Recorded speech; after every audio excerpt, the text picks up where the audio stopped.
నేను ప్రస్తుతం ఆంధ్రప్రదేశ్ క్యాంప్ కార్యాలయంలో నా విధులు నిర్వహిస్తున్నాను. తెలుగు సాహితీవనం అడ్మిన్గా కూడా బాధ్యతలు నిర్వర్తిస్తున్నాను.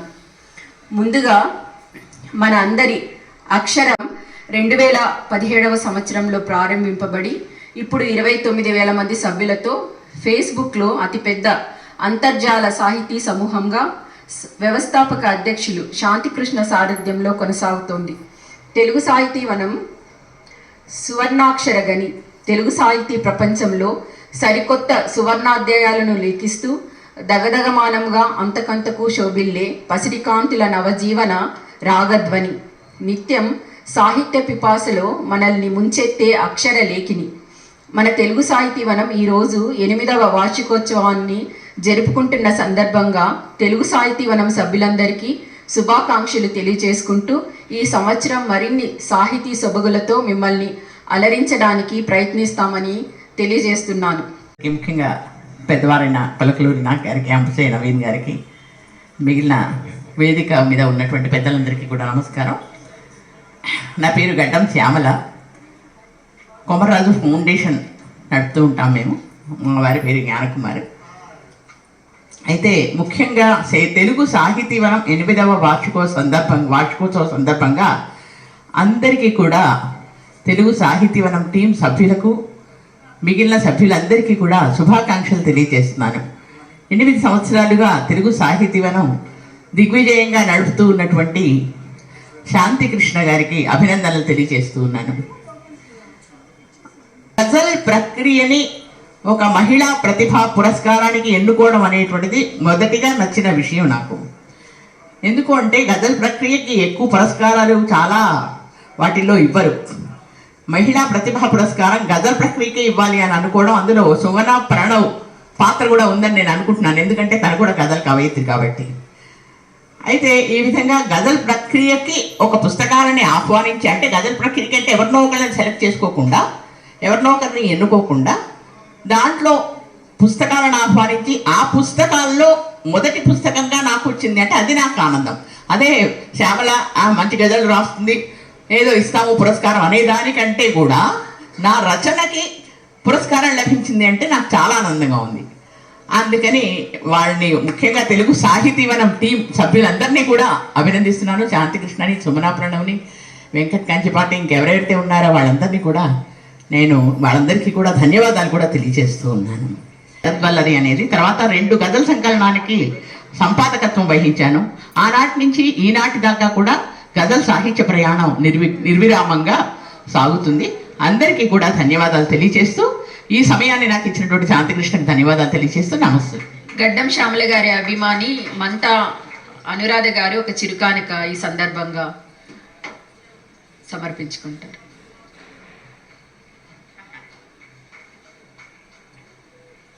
పురస్కారాలకు టైం చాలా తక్కువ ఉందండి.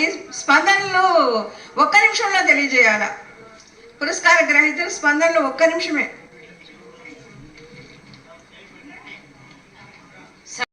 అలాగే ఈ కథా పురస్కారాన్ని నన్ను ఎంపిక చేసిన న్యాయ నిర్ణేతలకు, స్పాన్సర్ చేసిన ముక్కా శ్రీనివాస్ గారికి నా ధన్యవాదాలు తెలియజేసుకుంటున్నాను. ఇలాగే తెలుగు సాహితీవనం మరిన్ని మంచి మంచి కార్యక్రమాలు నిర్వహిస్తూ ముందుకు సాగాలని మనస్ఫూర్తిగా కోరుకున్నాను. Thank you. తెలుగు సాహితీవనం కవితా పురస్కారం 2025 సంవత్సరానికి గాను 4 కవులు ఎంపికయ్యారు. ముందుగా ఈ 4 పురస్కారాలకు ప్రదాత అయిన శ్రీమతి మంతా అన్నపూర్ణ గారిని వేదిక మీదకి రావాల్సిందిగా కోరుతున్నాము. శ్రీ సింగరాజు శ్రీనివాస్ గారు స్టేట్ బ్యాంక్ ఆఫ్ ఇండియాలో మేనేజర్గా పదవీ విరమణ చేశారు. నివాసం ఒంగోలు. వీరు రాసిన వాడిని పువ్వు కవితకు గాను వీరు పురస్కారం అందుకోబోతున్నారు. వీరిని వేదిక మీదకు ఆహ్వానిస్తున్నాం.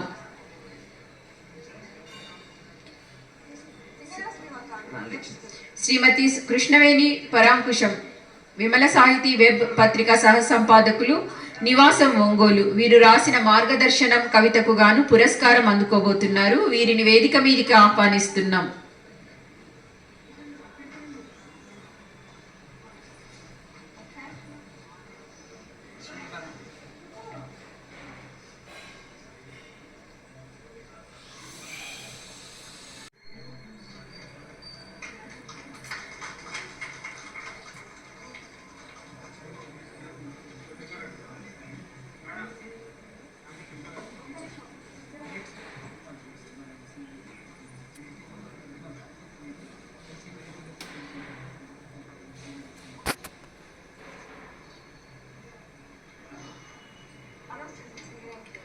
శ్రీ సింగరాజు శ్రీనివాసరావు గారి పురస్కారం ఇప్పుడు శ్రీమతి కృష్ణవేణి పరాంకుశం గారికి అందజేస్తారు.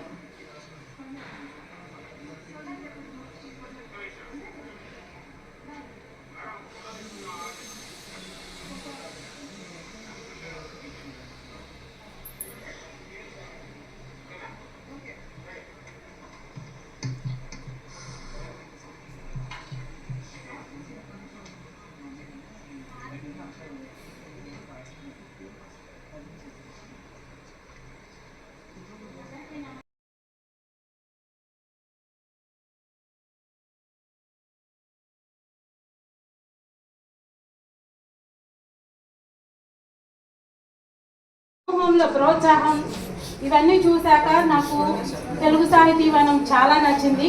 ఇందులో ఉన్న ప్రతి ఒక్కరూ కూడా వాళ్ళ స్వలాభం కానీ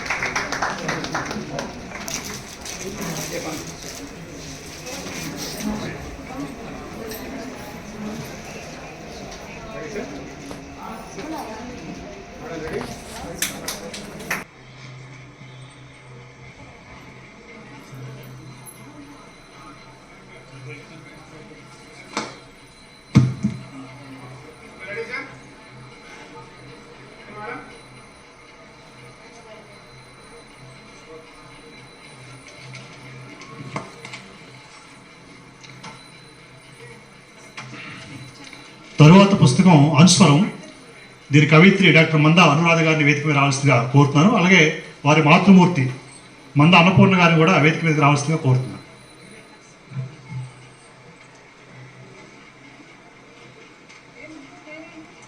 సెంధిల్ నారాయణ గారు వారు ఈ పుస్తకాన్ని ఆవిష్కరిస్తారు. అదే ఆవిష్కరిస్తారు. మేడం రమ్మన్నారు, వస్తున్నారు టీచర్.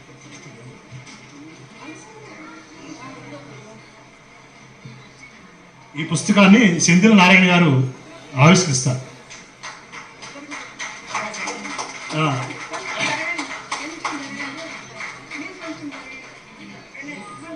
ఈ పుస్తక కవిత్రి అనురాధ గారి జీవిత భాగస్వామి సెంధిల్ నారాయణ గారు ఆవిష్కరిస్తున్నారు. అనురాధ గారి మాతృమూర్తి మంద అన్నపూర్ణ గారు.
ఇంకో పుస్తకం వేదిక మీద ఉండాలి. అన్నపూర్ణ గారు మీరు కూడా ఉండండి మేడం. సార్ మీరు కూడా ఉండండి నారాయణ గారు. ఈ పుస్తకం కొలంలో వెన్నెల. అసలు ఇది ఈ పేరు వింటేనే ఒక కవిత్వం మనకు అనిపిస్తుంది. కొలంలో వెన్నెల. అదే ప్రశ్న. రచయిత దీని కవిత్రి ఎవరైనా అడుగుతున్నారు. ఈ కవిత్రి ఎవరంటే ఈ కవిత్రికి తెలియదు ఈ పుస్తకం అని చెప్పేదాకా. ఆశ్చర్యంగా ఉందా? ఈ పుస్తకాన్ని తీసుకొస్తున్నది అనురాధ గారు తీసుకొస్తున్నారు. వారి మాతృమూర్తి రాసిన కవితల్ని ఆమె తెలియకుండా వాటిని ఈ పుస్తకంగా అచ్చేసి వారికి కోనకి ఇస్తున్నారు. ఈ పుస్తక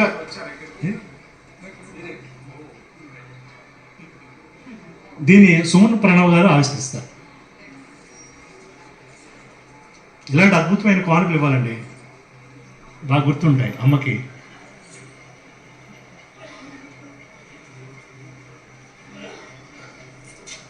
ఇలాంటి పుస్తకాలు అరుణక్క కూడా వేశారు. అమెరికాలో ఉన్న తమ్ముడు కోసం ఒక 3 పుస్తకాలు వేసి పెట్టారు. ఆయన ఎప్పుడెప్పుడు రాసి వదిలేసిన కవిత్వం ఆయన తెలియకుండా. సార్ రండి, మీరు కూడా రండి సార్. ఇంకా చేస్తారు సార్, మీరు ఇద్దరండి. ఇంకెవరున్నారా? పిలవండి ఫోటో దిగిపోతారు. రండి ఆయన. సుబ్రహ్మణ్యం గారు, శశాంక్ అండ్ శ్రీయ.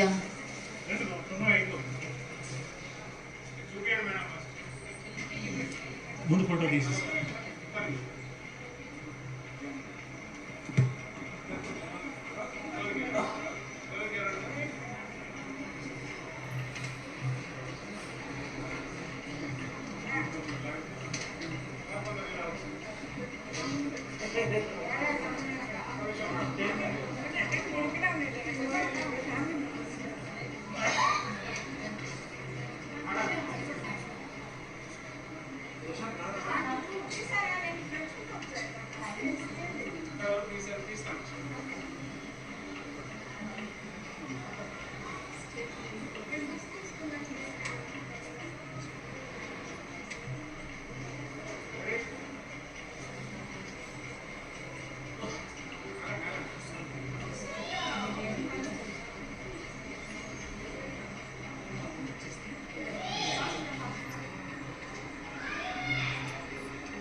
కాలనాలిక.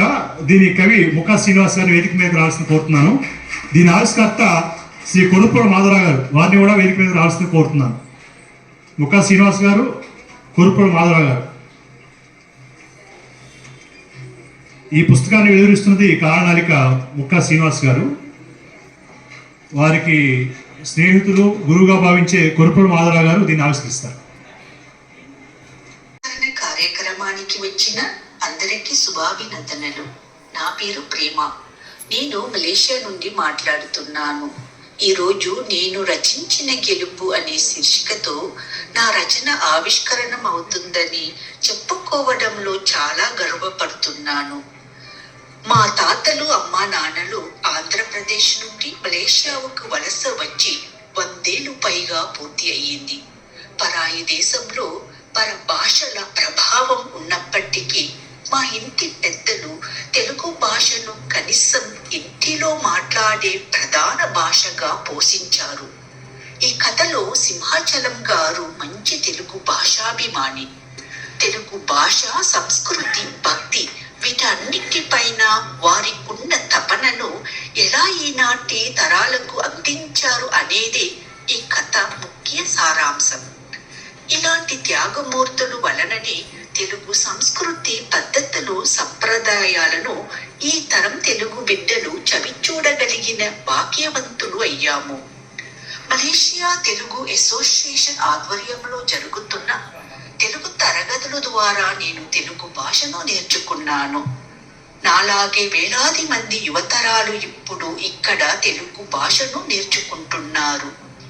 ఎన్ని భాషలు నేర్చినా నీ భాషనే వాడరా అనేది మా మలేషియా తెలుగు వారి తపన.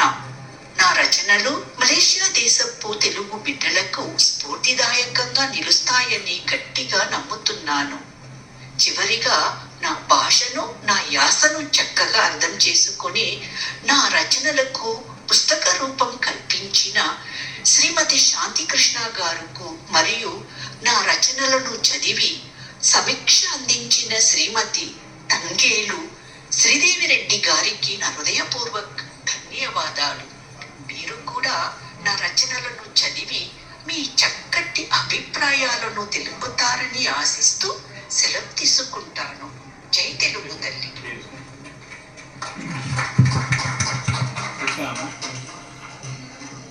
థ్యాంక్ యూ అండి. ప్రేమ గారు ఇది మలేషియా తెలుగు బిడ్డలకి స్ఫూర్తి కావాలని కోరుకున్నారు. వాస్తవానికి తెలుగు నేల మీద ఉన్న తెలుగు బిడ్డలకు కూడా ఇది స్ఫూర్తి కావాలి. రెండోది, ఇక్కడ చేసిన గొప్ప పని నాకు ఏమనిపించిందంటే, ఒక కుటుంబంలో జరిగిన ఒక చరిత్రని, అక్కడ జరిగిన సాధన కృషిని రాయటం అనేది ఇది ఎవరి కుటుంబానిగా వర్తిస్తుంది. మన జీవిత చరిత్ర చదవాలంటే ఎవరిదో కాదు, మన తాతలో మన తండ్రిలో చేసిన దాన్ని కూడా ఈరోజు తర్వాత తరం వాళ్ళకి చాలా గొప్ప పాఠం అవుతుంది, గొప్ప మార్గదర్శనం అవుతుంది. అవకాశం ఉన్న ప్రతి ఒక్కరు కూడా వాళ్ళ కుటుంబాల చరిత్రను ఇలా రికార్డ్ చేయడం కూడా మంచిదని నాకు ఈ పుస్తకం చూసాక అనిపించింది. ఎందుకంటే చాలా గ్యాప్. ఎందుకంటే ఇక్కడ మనం ఉన్న వాళ్ళని ఎవరి వాళ్ళైనా హైదరాబాద్లో నివసించినా ఎక్కడ నివసించినా 2-3 తరాల వెనక్కి వెళ్ళిపోతే వాళ్ళు చాలా కష్టపడి వ్యవసాయంలోంచో మరో వృత్తిలోంచో ఎదిగి చాలా ఆటుపోట్లు ఎదుర్కొని ఈ స్థాయికి వాళ్ళ తర్వాత తరాలు తీసుకొచ్చి ఉంటారు. ఇది ఇప్పుడు సూపర్ మార్కెట్లో బియ్యం తయారవుతాయేమో అని అనుకునే వాళ్ళకి, అలాంటి తరాలకి ఇందాక మేడం చెప్పారు కదా, టీచరు అత్యాచారాలు అట్లా ఏదో అంటే మాటలకు అర్థాలు మారిపోవడమే కాదు, ఉత్పత్తి ప్రక్రియ కూడా వాళ్ళకి తెలియని పరిస్థితి ఏర్పడుతుంది. ఏది ఎలా తయారవుతుంది, దాని వెనకాల ఎంత కష్టం ఉంటుంది, ఎంత కష్టపడితే వస్తాయి అనేది. కాబట్టి ఆ విషయాలు తెలియాలంటే ఎక్కడికి వెళ్ళక్కర్లేదు, మన తండ్రి లేదా తాత వాళ్ళకు సంబంధించిన వాళ్ళ సాధన ఏం చేశాడో చెప్తే చాలు, చాలా విషయాలు అర్థం కావడానికి అవకాశం ఉంది. ఈ పుస్తకం అలాంటి ప్రేరణ కూడా ఇస్తుంది. భాష పట్లే కాదు, మన కుటుంబ విలువలని, మన సంస్కృతిని నిలబెట్టడానికి, దాంట్లో మంచి విలువల్ని తీసుకోవడానికి కూడా ఇది ప్రేరణ అవుతుంది. ఈ చిన్న పుస్తకం అయినప్పటికీ చెప్పే పాఠం ఇదే నాకు బలంగా అనిపిస్తుంది. ఇప్పుడు తర్వాతి పుస్తకం కొలంలో వెన్నెల. సుమన ప్రణవ్ గారు దీన్ని పరిచయం చేస్తారు. మేడం గారిని వేదిక మీదకి ఆహ్వానిస్తున్నాను. శ్రీమతి మంతా అన్నపూర్ణ గారిని తీసుకురండి మేడం. మీరు చెప్పండి. 10 నిమిషాలు మేడం టైం. ట్రై చేస్తాను సార్.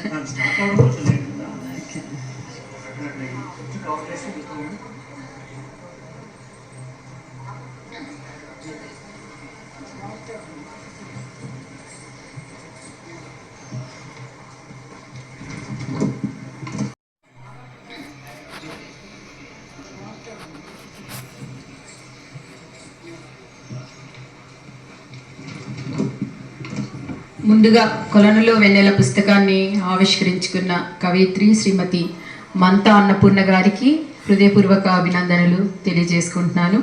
2012వ సంవత్సరంలో కదిలే కాలమా అనే తన మొదటి కవితా సంపుటిని ప్రచురించుకున్నారు.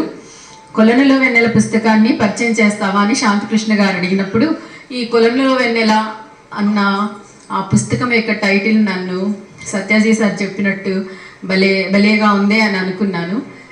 నిజంగానే ఈ కొలనులో వెన్నెల అంటే నా అనగానే కొలనులో ఉండే కలువ పూలు, తర్వాత చిన్నగా కదిలే ఆ వెండి వెన్నెల్లో చిన్నగా కదిలే అలలు, ఇలాంటి దృశ్యం అయితే నాకు ఆవిష్కరించబడింది. ఏదేమైనప్పటికీ కూడా నేను చాలా హెక్టిక్ షెడ్యూల్లో ఉన్నాను. చెప్పగలనా అని అనుకున్నప్పుడు శాంతికృష్ణ గారు అన్నారు, 7-10 వయసు పైబడి కూడా ఆవిడ గారికి మంతా అన్నపూర్ణ గారికి ఉన్న ఆ సాహిత్య జిజ్ఞాస అన్నది ఎంతైనా మనము మెచ్చుకోదగింది కదా అన్నారు. నిజంగానే అప్పుడు నాకు అనిపించింది, నిజంగానే అమ్మ గురించి ఈ కొలనులో వెన్నెల గురించి మాట్లాడాలి అని డిసైడ్ చేసుకొని మెల్లగా చదవడం ప్రారంభించాను. మంతా అన్నపూర్ణ గారు నిజంగానే చాలా గ్రేట్ అమ్మ మీరు. ఎందుకంటే గత 6 నెలలుగా నేను కవిత్రి అయినప్పటికీ కూడా 3 కవితలు రాశాను. అది కూడా శాంతికృష్ణ గారు మిలిత కోసం నువ్వు కొత్తది రాయాల్సిందే అని పట్టుబడితే అదే నీవు అదే నేను అనే కవిత మిలితలో రాశాను. మీరు నిజంగా చాలా గ్రేటు. మంతా అన్నపూర్ణ గారు, నేను మగువను, మధ్యతరగతి మహిళను, అని చెప్పుకుంటూ ప్రకృతి, సామాజిక అంశాలు, ఆవేదన కలిగించే సంఘటనలు ఇవే నా కవితకు స్ఫూర్తి అని చెప్తారు. అన్నపూర్ణ గారికి శ్రీకాకుళం అంటే చాలా ఇష్టమంట. మనసుకి ఏదైనా మనసు గాయపడినప్పుడు శ్రీకాకుళంలో తనకున్న అనుభవాలని, తనకున్న జ్ఞాపకాలని జ్ఞప్తికి తెచ్చుకొని, స్మృతికి తెచ్చుకొని తను ఊరట చెందుతారట. అయితే వీరి కుమార్తె మంతా అనురాధ గారు కూడా ఈరోజు తన కవిత్వం పుస్తకాన్ని ఆవిష్కరించుకున్నారు. ఆవిడ మా అమ్మ అమృతవర్షిణి అని చెప్తుంది. ఈ పుస్తకానికి ముందు మాటలో మా అమ్మ అమృతవర్షిణి అని చెప్తుంది.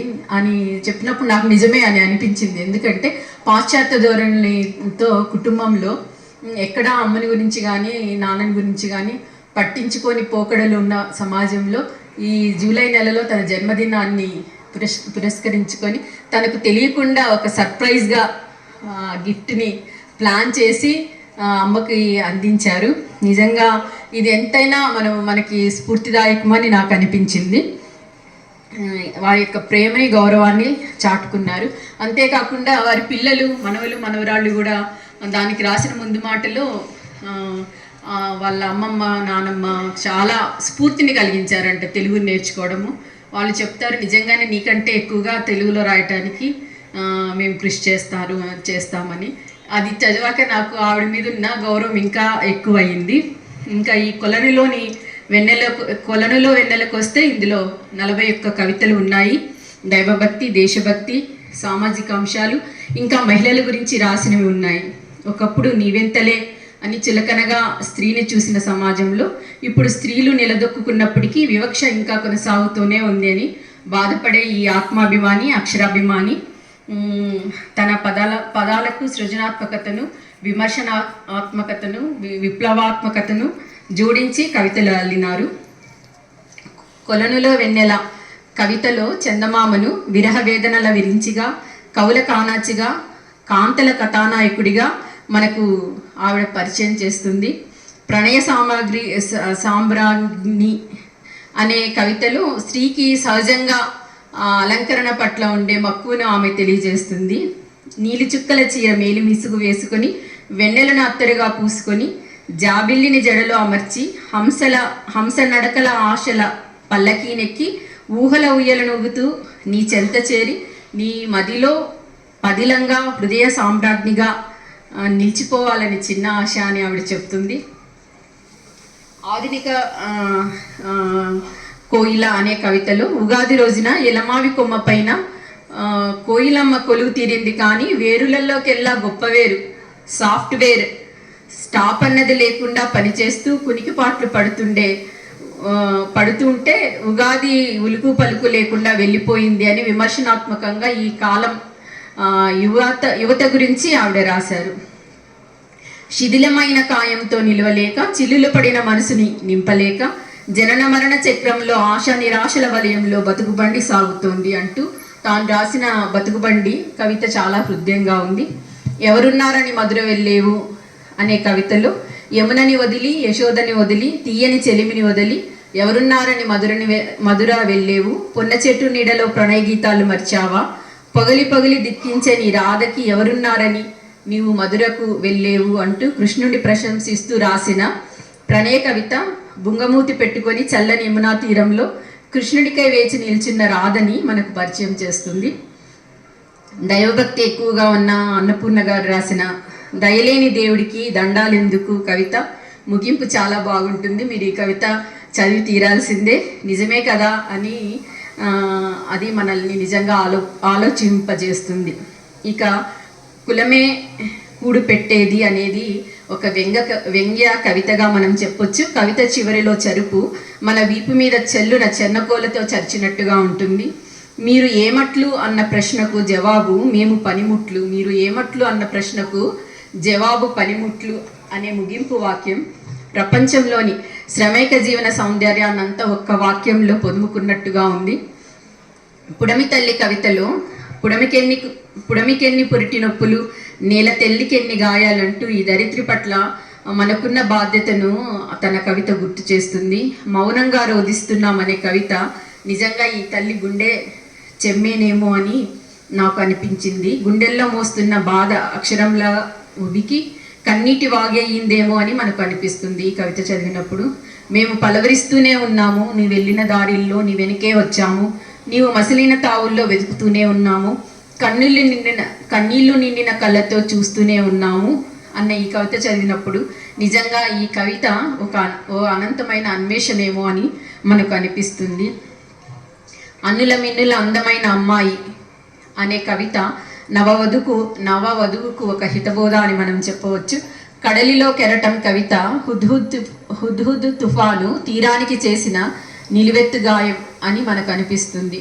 16వ కవిత కలిసిరాని కాలం కలవరింతలో కదిలెల్లి పోతా ఉన్నది కళ్యం లేని గుర్రంలా, కన్నులు మూసినా కలలు చెదిరినా అలవాటైన ప్రయాణం, ఎవరి దారిలో వెళ్ళినా ఒకే తావు నందు కలిపే ప్రయాణం అంటూ మన చివరి మజిలీని ఆధ్యాత్మికంగా బోధిస్తుంది అన్నపూర్ణమ్మ.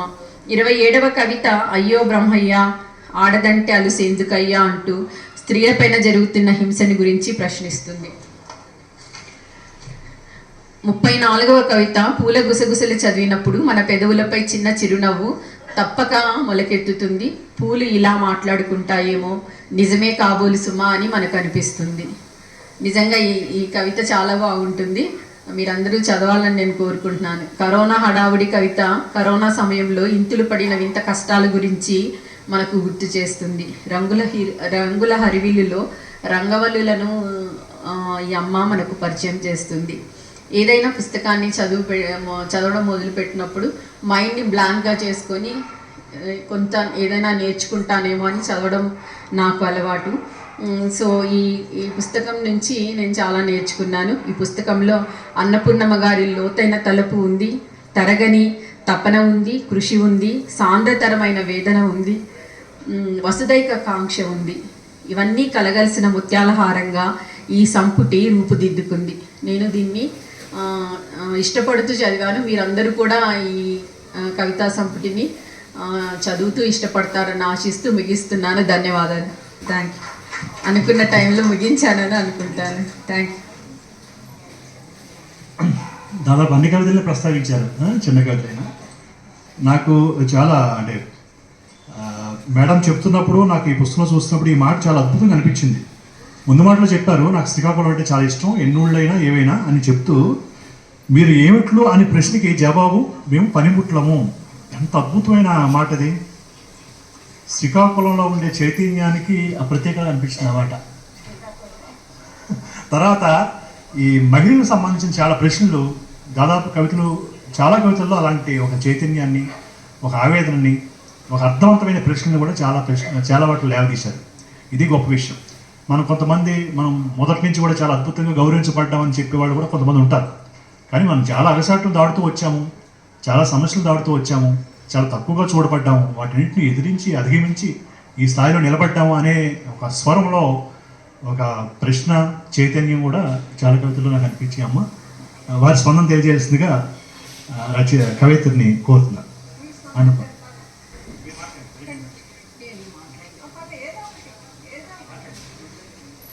అద్భుతంగా రాశారు. సభకి నమస్కారం. నా కవితలు అసలు కాగితం మీదే పడతాయనుకోలేదు.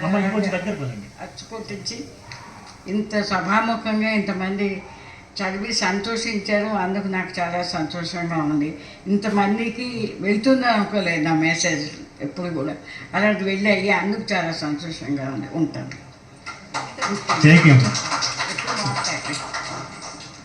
Thank you. ఇప్పుడు కాలనాళిక కవితా సంపుటి గురించి నిరుట్ల రమాదేవి గారు పరిచయం చేస్తారు. వాళ్ళకి ఖాళీ దొరకడం లేదు కాబట్టి మరీ రాయాలి. ముఖ్యంగా రిటైర్మెంట్ అయిన వాళ్ళు కూడా చాలామంది ఈ కాలంలో రాయటం, పుస్తకాలు వెలువరించడం చాలా అద్భుతంగా చేస్తున్నారు. అది ఈ సమాజానికి కావాల్సింది. ఇప్పుడు ఆఖరి పుస్తకం అనుస్వరం. దీనికి సంబంధించి డాక్టర్ బెల్లంకొండ సంపత్ కుమార్ గారు పరిచయం చేస్తారు. ఈ పుస్తకాలు ఇక్కడ ఆవిష్కరించిన పుస్తకాలు, అలాగే తెలుగు సాహిత్యవనం పుస్తకాలు అన్నీ అందుబాటులో ఉన్నాయి. విభిన్న కథల సంకలనం అందుబాటులో ఉంది. దీన్ని కొనుగోలు చేయాల్సిందిగా మీరు ఎవరికైనా ఇవ్వండి, మీరు చదవండి. మంచి కథలు ఉన్నాయి దాంట్లో.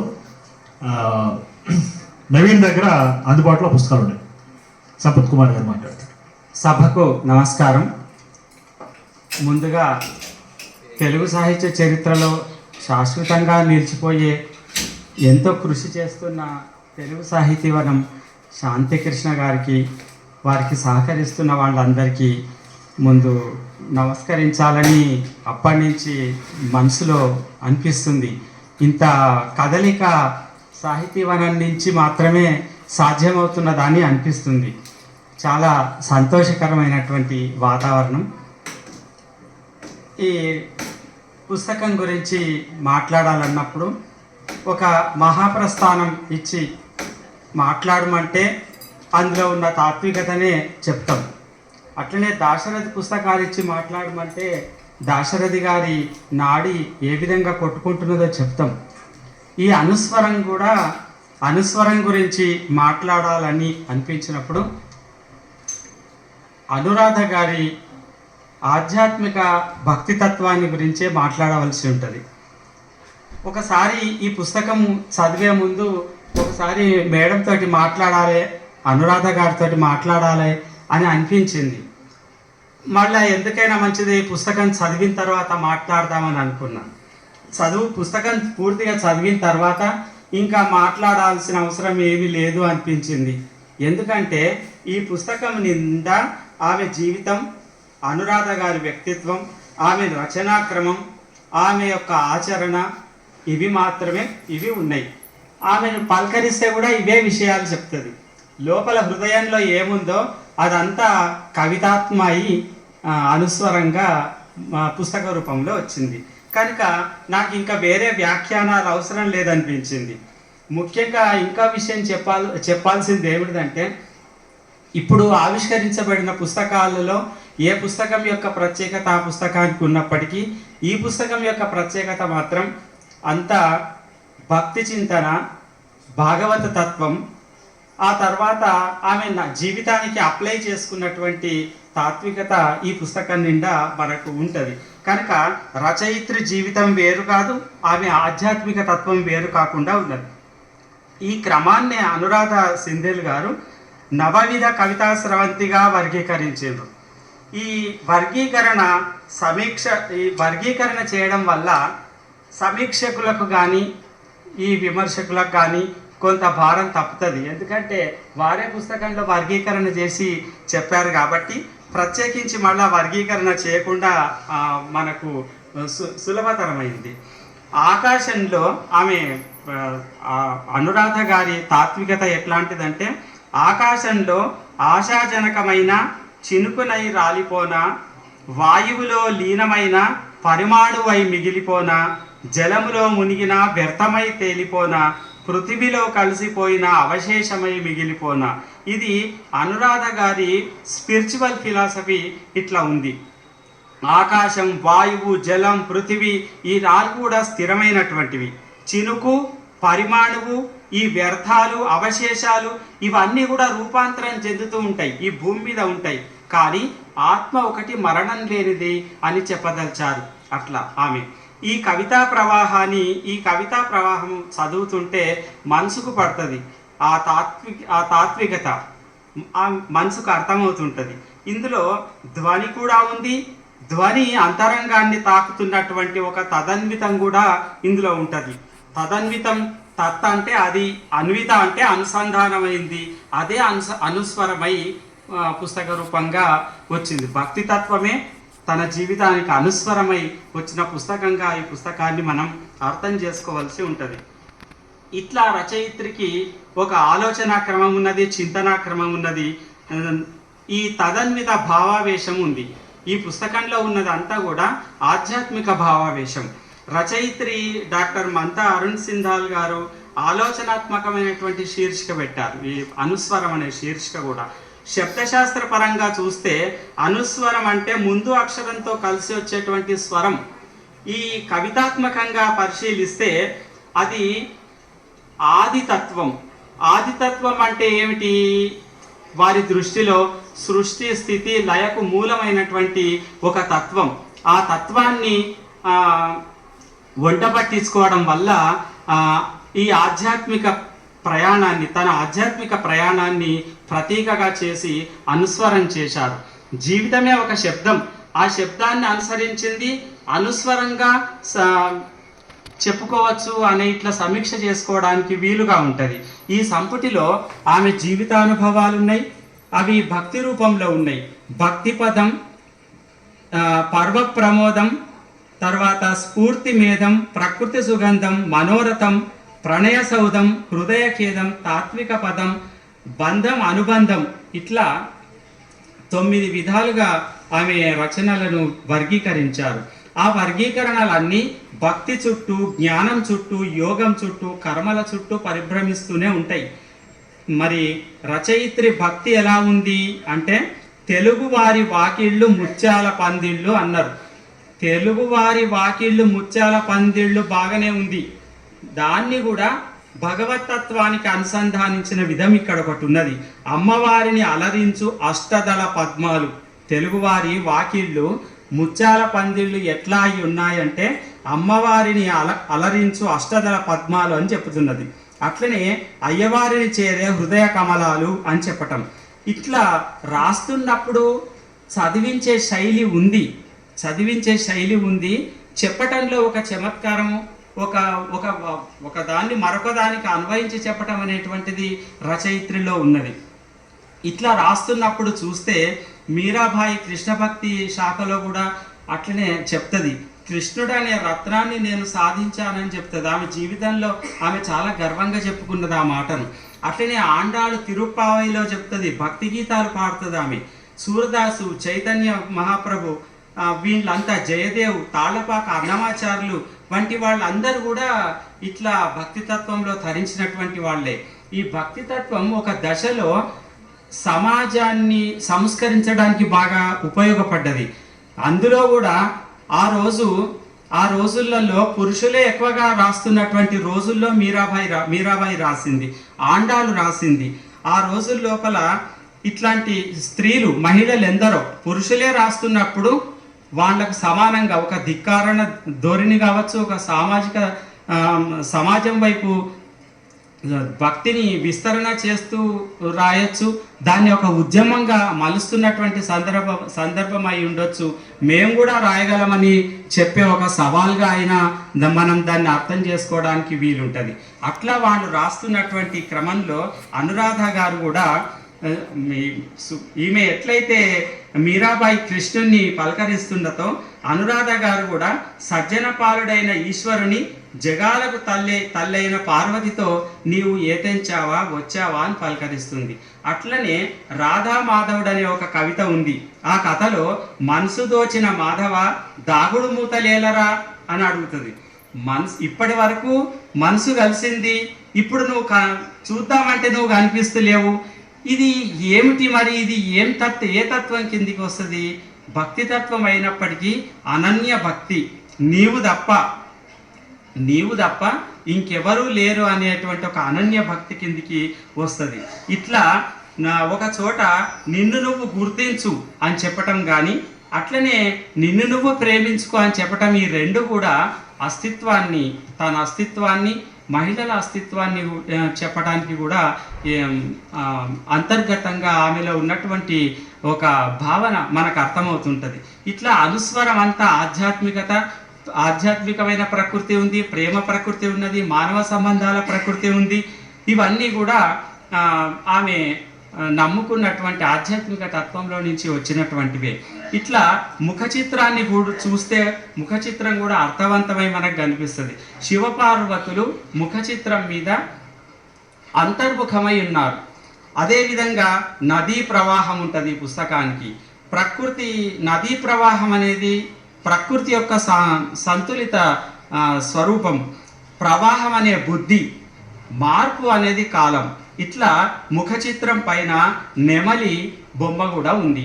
ఈ నెమలి బొమ్మ సౌందర్యాత్మకమైనటువంటి కవిత్వానికి, సృజనశీలతకి, ప్రకృతికి మూలమైనటువంటి ఒక ప్రతీక. అట్లనే ఈ పుస్తకానికి వెన్నెముకలాగా ఉన్నటువంటి ఒక కొమ్ము ఉంటుంది.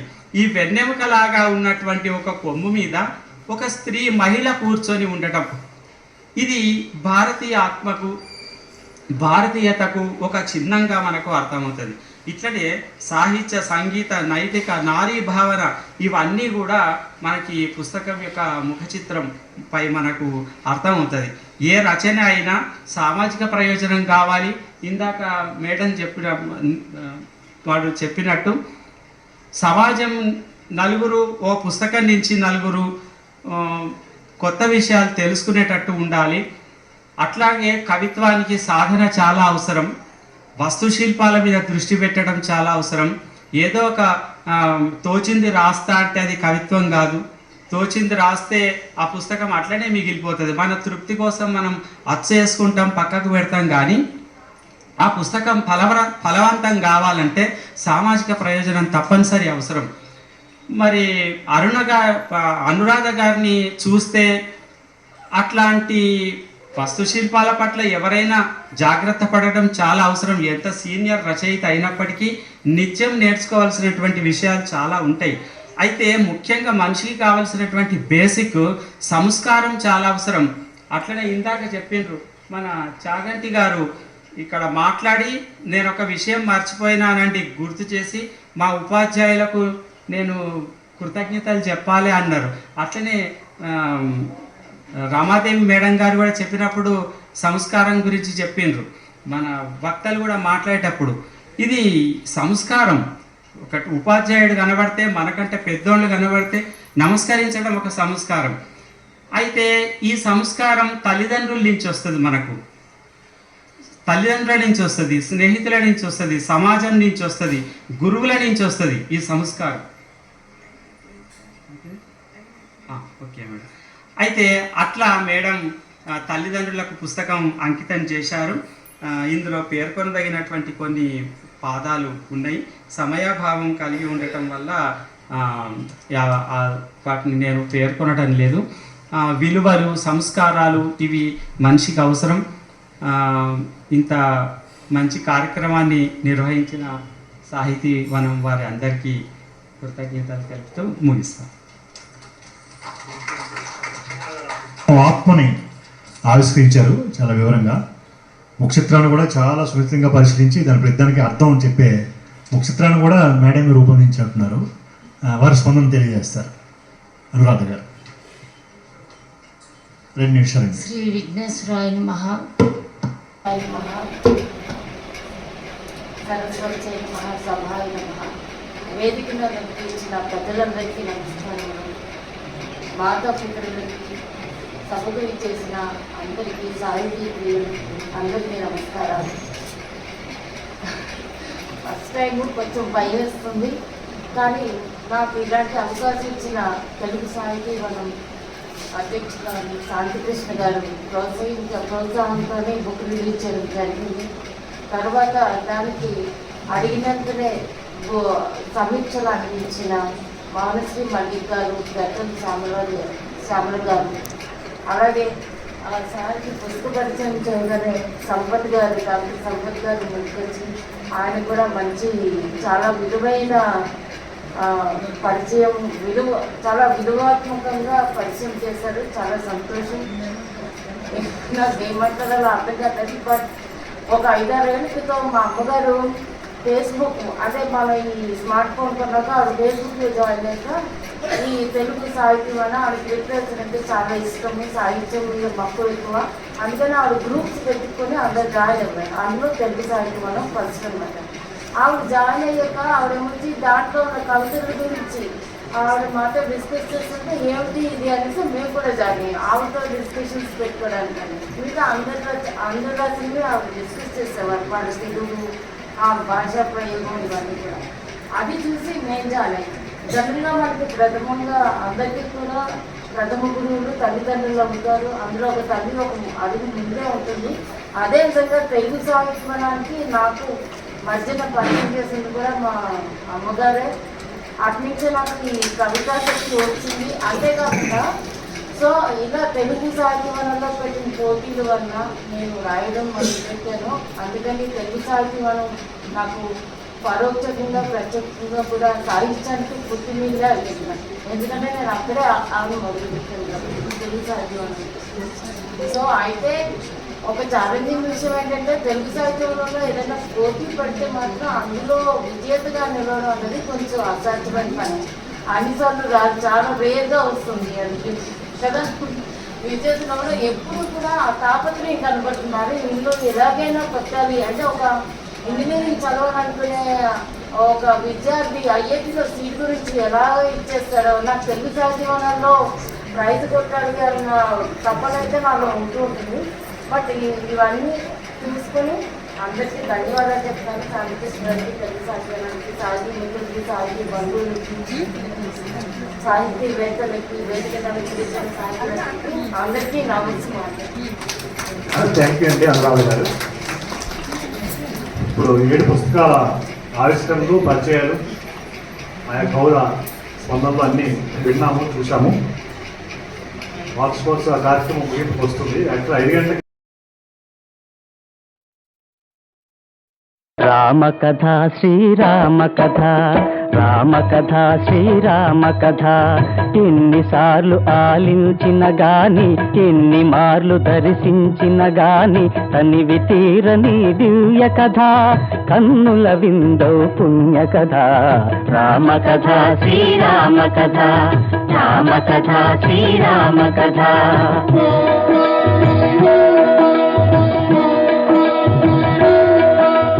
అనగనగా కోసల దేశానికి అధిపతి దశరథ మహారాజు, అతనికి రాణులు 3 వరుసగా, కౌసల్య, సుమిత్ర, కైకేయి. పుత్రకామి అయి యాగము చేసి పొందెను పాయస పాత్ర.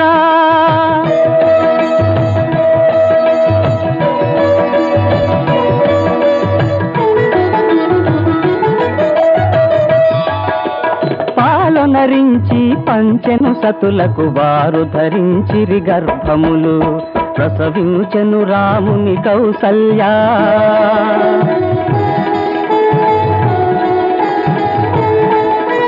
లక్ష్మణ శత్రుఘ్నులను సుమిత్ర, భరత కుమారుని కైకేయి. దినమొక గతి వర్ధిల్లిరి వారు, దినమొక గతి వర్ధిల్లిరి వారు. రామ కథ శ్రీరామ కథ, రామ కథ శ్రీరామ కథ. ఎన్నిసార్లు ఆలించిన గాని, ఎన్ని మార్లు దర్శించిన గాని, తనివి తీరని దివ్య కథ, కన్నుల విందౌ పుణ్య కథ. రామ కథ శ్రీరామ కథ, రామ కథ శ్రీరామ కథ.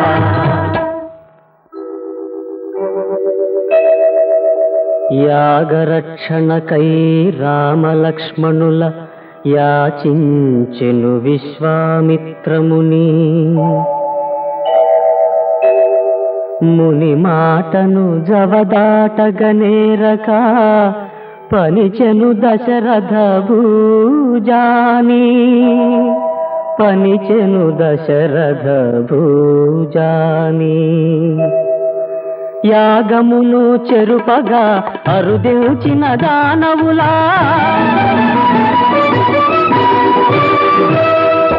యాగమును చెరుపగా అరుదించిన దానవుల, మదమణచి దాశరథి మునుల దీవెనలు పొందే.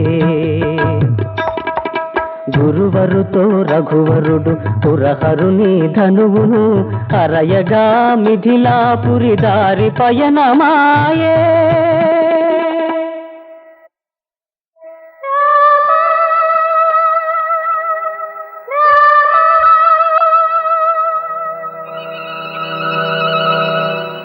రామా రామా రామాయని కారడవిని పిలుచువారు ఎవరని, జాలిగొని రాతి రూపులోనున్న అహల్యను పాదధూళితో పావని గావించెను.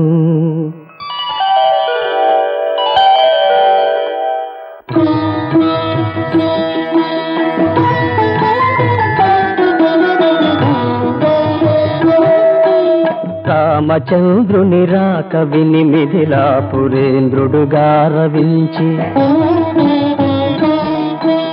రామచంద్రుని రాక విని మిథిలాపురేంద్రుడు గారవించి హరధనుస్సున నారి చేరుకు మనసు యాచించే ఇనకులేశుడు శివుని వింటిని ఎక్కు పెట్టగ విరిగే పెళ్ళని కన్నె మిన్నా సీత కన్నుల వెన్నెలలు విరిసే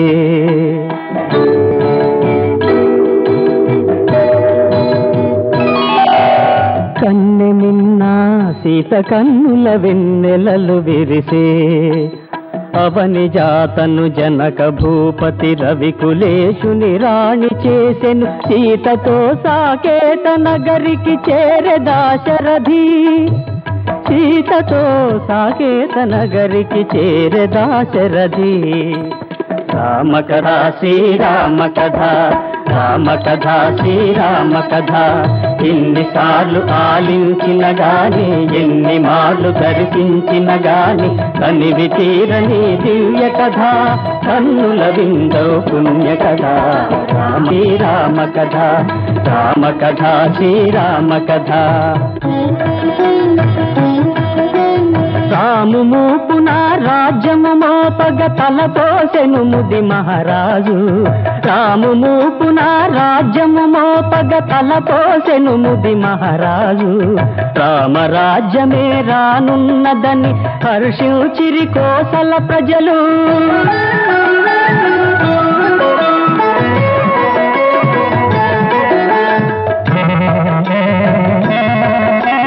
మాయల మారి మందర చూసి మత్సరమున కైకనుడాసి మాయల మారి మందర చూసి మత్సరమున కైకనుడాసి లేనిపోని దుర్బోధలు చేసి కైకమదిని పగయగదోసే దేవాసుర సంగ్రామము నాడు పతి తనకిడిన వరాల బదులుగా రాముని వనముల కనిపి భరతుని రాజును చేయగ పతి గోరే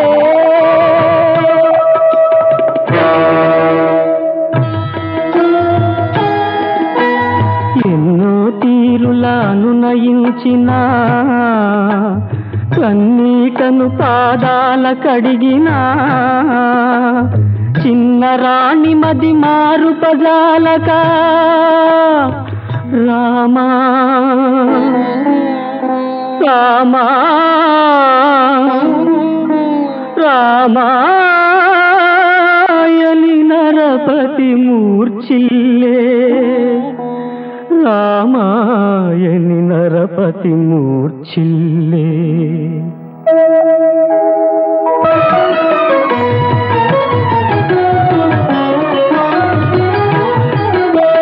రాముని సముఖానకు రావించి రాజు బాధ వివరించి రాముని సముఖానకు రావించి రాజు బాధ వివరించి తండ్రి మాట పాలించుటె కొమరుని తగవని పలికెను కైకేయి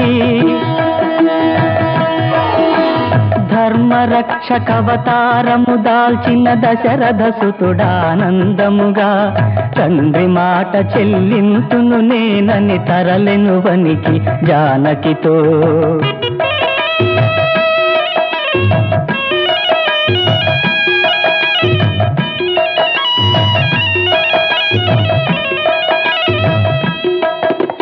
మును ముందు సుమిత్రానందనుడు తన వెనుకను మిథిలా రాజసుత నడువగ చేరెను శ్రీ రఘురాముడు పావన గంగా తటిని పావన గంగా తటిని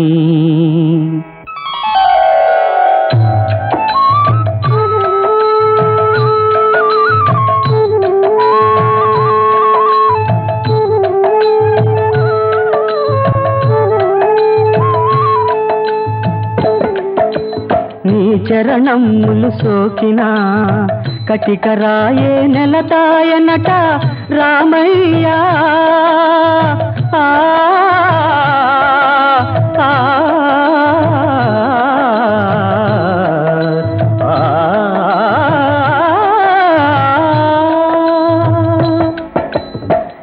చరణములు సోకినా కటికరాయే నెలతాయనట రామయ్యా. నిలుమని రాముని కాళ్ళను కడిగి గుహుడు నదిని దాటించే, గుహుడు నదిని దాటించే.